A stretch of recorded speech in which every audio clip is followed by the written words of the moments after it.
The courtroom fell silent as the defense played a cinematic video portraying Sean Diddy Combs as a devoted father, philanthropist, and cultural icon. The production quality was striking, so polished it seemed professionally crafted, complete with stirring music and carefully chosen clips from his life. For many, it was unprecedented to see such a presentation during sentencing. The footage began with Diddy engaging with children, urging them to dream big. "How old are you?" 2, 12. He asked with a smile. "I started just like you. I'm from New York, grew up in Harlem. Clap it up, let's get our energy right." The court watched a man inspiring others, revealing the side of Combs that built empires and motivated communities. For the defense, the video was a calculated move-itch moment, carefully designed to reach the judge's heart. Every shot felt deliberate, chosen to reveal a version of Combs unseen throughout the trial. Some observers thought it was too polished, yet the defense clearly hoped it would humanize him. Showing the man behind the controversy, the reel showcased Diddy's accomplishments, from founding Bad Boy Records to his ventures in business and philanthropy. Yet, the timing of it raised questions. Combs admitted that this was his first extended period of sobriety in more than 25 years, leading many to wonder which scenes in the highlight reel were filmed during his struggles with addiction. One clip showed him running a marathon, an image of triumph and endurance that left some wondering whether he was sober at that moment.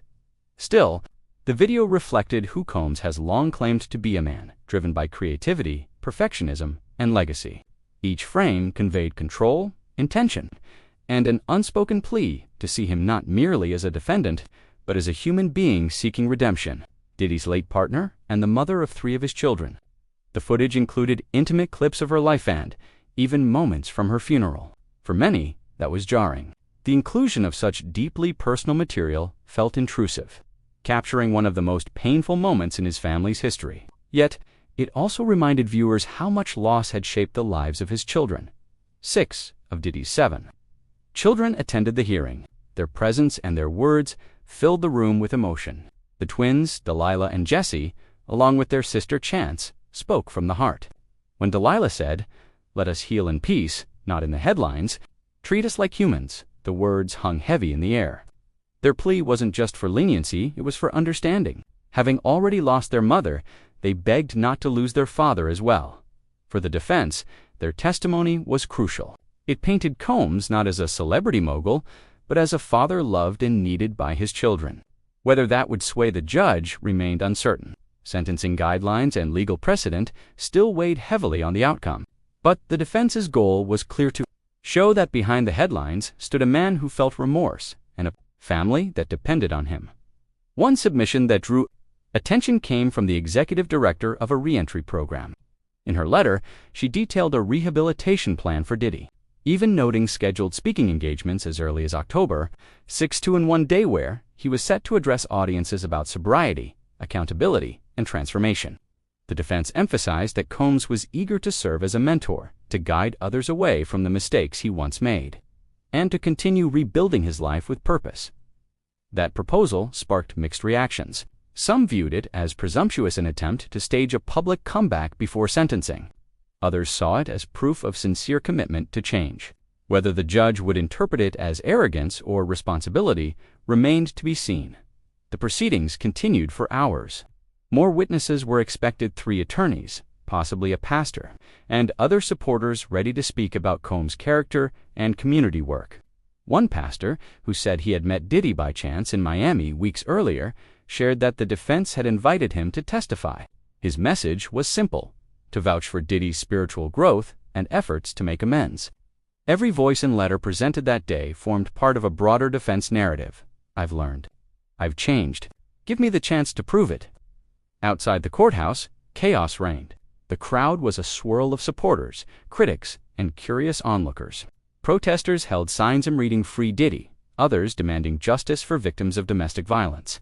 The atmosphere was charged, emotional, and unpredictable.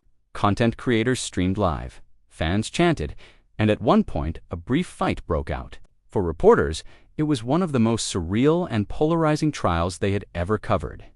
Inside, the tension was quieter, but just as intense. Observers noted that Diddy had appeared calm through most of the trial, grateful for his family and friends, occasionally nodding or offering faint smiles. But on this day, that composure slipped. When his daughter spoke, he lowered his head, visibly emotional. Like them, he wiped away tears.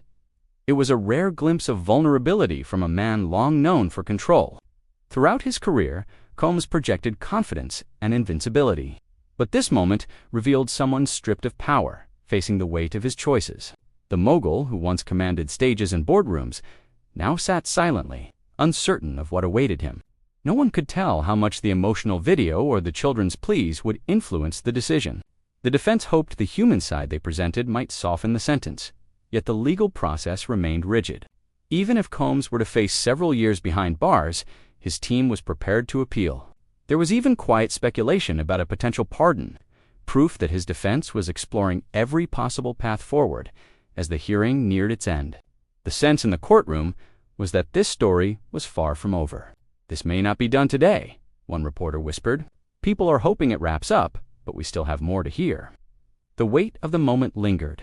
Whether viewed as a redemption story or a calculated plea, the defense's presentation had undeniably stirred powerful emotions.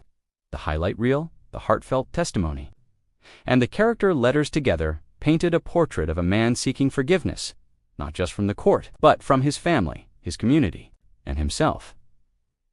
Outside, speculation continued. Supporters spoke passionately about second chances. "He's done so much for the community," one said. "Everyone makes mistakes. He deserves to make things right." Others were less forgiving, demanding accountability and justice. The divide mirrored the larger conversation surrounding Diddy's legacy, admiration for his achievements, clashing with outrage over his actions. By late afternoon, as the defense prepared to close, Diddy sat quietly beside his family. The courtroom lights reflected off the tears on his face. The same man once celebrated for his energy, ambition, and relentless drive now waited for judgment. His story, told through that emotional video, served as a reminder of both the heights of fame and the fragility of redemption. When the defense finally concluded, one question remained. Would the judge see the man in the video, the father, the mentor, the humanitarian, or the defendant found guilty of serious wrongdoing? For now, all anyone could do was wait. Outside, the crowd's noise grew louder as cameras rolled and the world watched. Whatever the outcome, one fact was undeniable. This trial had already become one of the most unforgettable and polarizing in recent memory. For Diddy, it represented not only a legal battle, but a reckoning with fame, legacy, and consequence. As the day came to a close, no one could tell whether the tears shed in that courtroom marked the end of an era or the beginning of redemption.